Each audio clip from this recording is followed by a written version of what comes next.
مودی حکومت نے مقبوضہ جموں اور کشمیر کی مسلم آبادی کے خلاف اپنی ریاستی دہشت گردی کا خوفناک سلسلہ شروع کیا ہے۔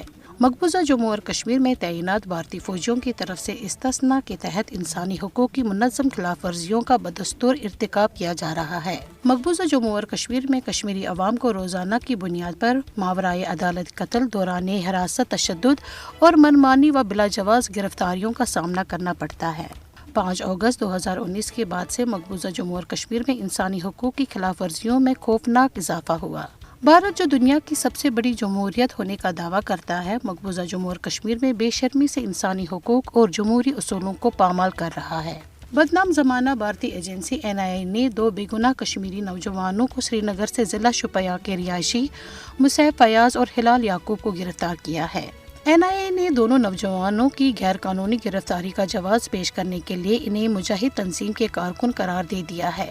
قابض انتظامیہ نے گزشتہ روز بھی میرویس عمر فاروق کو نماز جمعہ کی ادائیگی سے باز رکھا ہے، جس کی انجمن اوقاف جامع مسجد سری نگر نے شدید مذمت کرتے ہوئے یہ بات زور دے کر کہی کہ میرویس کی شخصی اور مذہبی آزادی پر پابندی انسانی اور مذہبی حقوق کی بدترین پامالی ہے۔